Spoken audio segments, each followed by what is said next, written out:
আসসালামু আলাইকুম রহমতুল্লাহ। কেমন আছেন সবাই? আশা করি আল্লাহর রহমতে সবাই ভালো আছেন, সুস্থ আছেন এবং সবাই নিরাপদে আছেন। তো সবাইকে আজকের ভিডিওতে স্বাগতম। তো ১৭তম শিক্ষক নিবন্ধন পরীক্ষার্থী যারা আছেন বা পরীক্ষা যারা দিছেন, নিবন্ধন সার্টিফিকেট যারা নেয়ার জন্য পরীক্ষা দিছেন, আ তারা সহ অন্যান্য যারা আছেন, তারা কি কেউ বলতে পারবেন আসলে ১৭তম শিক্ষক নিবন্ধন পরীক্ষার ফলাফলটা কবে হবে? বা পরীক্ষার্থী যারা আছে বা নিবন্ধন প্রার্থী যারা আছে, তারা আদৌ এই সার্টিফিকেট দিয়ে কোনো চাকরি পাবে কিনা? এই কথাটা কেউ বলতে পারবেন? আমার মনে হয় কেউ এটার গ্যারান্টি দিতে পারবে না যে আপনি এই ১৭তম শিক্ষক নিবন্ধন পরীক্ষার সার্টিফিকেট পাওয়ার পরে আপনি চাকরি করতে পারবেন বা আপনার যে চাকরির বয়সটা সেটা থাকবে সবার। অনেকেরই হয়তো এই বয়সটা পেরিয়ে যাবে যে সার্টিফিকেটটা পেতেই। তো এই ১৭তম শিক্ষক নিবন্ধন পরীক্ষার বিষয়ে সর্বশেষ যে তথ্যটা জানা গেছে এনটিএসসি থেকে যে আপনাদের ফলাফলটা কবে প্রকাশ করা হবে, এই তথ্যটাই আজকে আপনাদেরকে দিব। তো এখানে হতাশার বিষয় হচ্ছে যে আমরা যদি ১৭তম শিক্ষক নিবন্ধন পরীক্ষার দিকে তাকাই তাহলে যেটা দেখতে পাবো যে ১৭তম শিক্ষক নিবন্ধন পরীক্ষার আ মানে এটার কার্যক্রম শুরু হয়েছে করোনার আগে, মানে ২০১৯ সালে। তো ২০১৯ থেকে ২০২০, ২১, ২২ এবং ২৩ও প্রায় চলে যাচ্ছে। এই কয়েক বছরের মধ্যেও কিন্তু ফলাফলটা প্রকাশ করা হয় না। যেহেতু ১ম এ করোনা শুরু হয়েছিল, করোনার দোহাই দিয়ে ২ বছর কেটে গেছে। যদিও করোনাটা আমাদের দেশে ২০২০ সালের মধ্যে শেষ হয়ে গেছে। তারপরেও কিন্তু এই করোনার দোহাই দিয়ে অনেক সময় লম্বা সময় পার করে ফেলছেন। তো এখন যে এই করোনার দোহাই দিয়ে এতটা বছর পার করার পরে এনটিএসসি বা আমাদের যে কর্তৃপক্ষ যারা আছে তাদের উচিত ছিল যারা এই পরীক্ষাটা দিচ্ছেন, পরীক্ষা দেওয়ার পরে যে সময়টা থাকে রেজাল্টটা প্রকাশ করা, সেই নির্ধারিত সময়ের মধ্যেই তাদের ফলাফলটা দেয়া এবং চেষ্টা করা যে নির্ধারিত সময়েরও কিছু আগে ফলাফলটা দেয়া। কিন্তু আ বাস্তব চিত্র হচ্ছে এটার উল্টো। যেমন পরীক্ষাটা নিতেই অনেক লেট করে ফেলছেন হলো এনটিএসসি বিভিন্ন অজুহাতে যে আমরা হল পাচ্ছি না, যেখানে পরীক্ষাটা নেব, পরীক্ষা নেওয়ার কেন্দ্র পাচ্ছি না। এই সমস্ত অজুহাতে তারা ১ বছরের মতো সময় অতিক্রম করে ফেলছিলেন পরীক্ষাটা নিতেই। তো তারপরে পরীক্ষাটা নেওয়ার পরে কিন্তু উচিত ছিল যে ফলাফলটা দ্রুত সময়ের মধ্যে দেয়া। মানে যে একটা তাদের তো একটা নীতিমালা আছে, সেই নীতিমালায় বলা আছে যে কতদিনের মধ্যে ফলাফলটা প্রকাশ করা হবে, করতে হবে। তো সেই নীতিমালায় যেটা আছে ওই সময়সীমার মধ্যে বা এই সময়সীমার কিছু আগেও ফলাফলটা প্রকাশ করা উচিত ছিল। আমরা যে ১৭তম শিক্ষক নিবন্ধন পরীক্ষার লিখিত পরীক্ষাটা আমরা আ কিছু কয়েক মাস আগে যে পরীক্ষাটা হলো, এই পরীক্ষার ফলাফলটা প্রকাশের যে সময়সীমা আছে এনটিএসসির নীতিমালায় সেটা হচ্ছে পরীক্ষা হওয়ার ৪৫ দিনের মধ্যে ফলাফলটা প্রকাশ করতে হবে। যদি সেটা কোনোভাবে না পারে তাহলে হচ্ছে পরীক্ষা হওয়ার ৬০ দিন বা ২ মাসের মধ্যে ফলাফলটা প্রকাশ করা হবে। কিন্তু দুঃখের সাথে বলতে হচ্ছে এই ২ মাসের মধ্যে আপনাদের ফলাফলটা তো প্রকাশ হচ্ছেই না এবং জুলাই মাসের মধ্যেও আপনাদের ফলাফলটা প্রকাশ হচ্ছে না। মানে হচ্ছে ৯০ দিনের মধ্যেও কিন্তু ফলাফলটা প্রকাশ হচ্ছে না।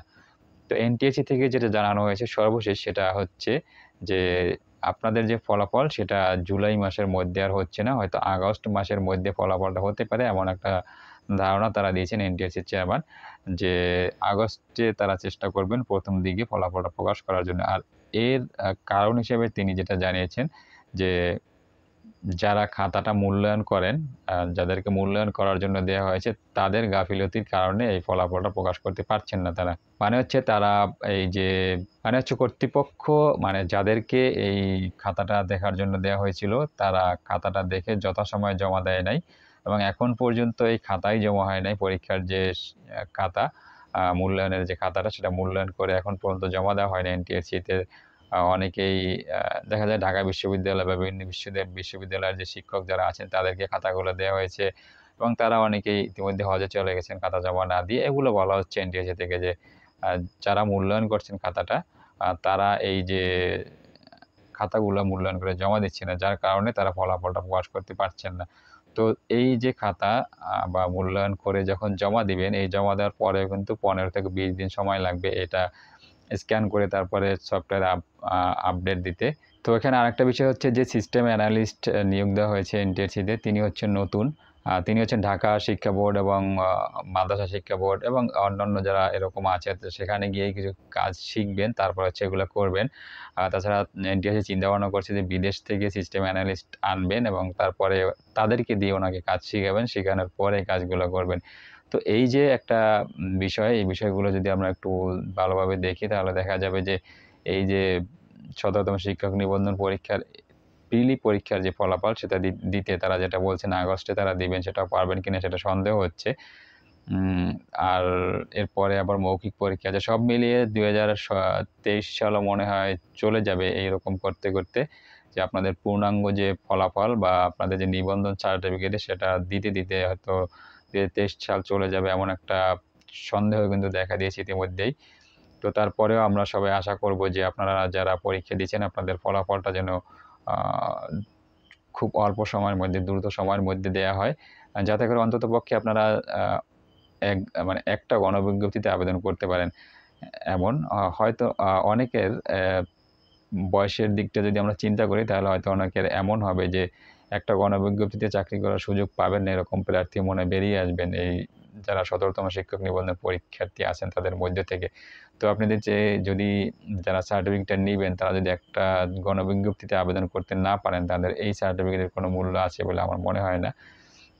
তো সেজন্যই এনটিআরসি এবং এই কর্মকর্তা এবং এর সাথে সংশ্লিষ্ট যারা আছে শিক্ষা মন্ত্রণালয় সবারই উচিত যে এই যে পরীক্ষাগুলো হয় পরীক্ষাগুলার ফলাফলটা দ্রুত সময়ের মধ্যে দেয়া, তাড়াতাড়ি দেয়া এবং যে নিয়োগ প্রক্রিয়া যেগুলো হয়, যে নিয়োগ কার্যক্রমগুলো হয় সেই কার্যক্রমগুলো দ্রুত সময়ের মধ্যে শেষ করা। যেখানে ১-১.৫ বছর সময় লেগে যায় এই সময়টা আরও কমিয়ে আনা। ৬ মাসের মধ্যে একটা নিয়োগ কার্যক্রম সম্পন্ন করা এটা হচ্ছে উচিত বলে আমি মনে করি। তো সম্মানিত ভিউয়ার্স যারা এতক্ষণ কষ্ট করে আমার ভিডিওটি দেখছেন, আপনারা আপনাদের মতামতটি জানাবেন। আসলে আপনারা কি ভাবছেন? আপনাদের মতামতটা অবশ্যই কমেন্টস করে জানাবেন। তো শেষ করছি আজকের মতো। সবাই ভালো থাকবেন, সুস্থ থাকবেন এবং নিরাপদে থাকবেন এই প্রত্যাশায়। আল্লাহ হাফেজ।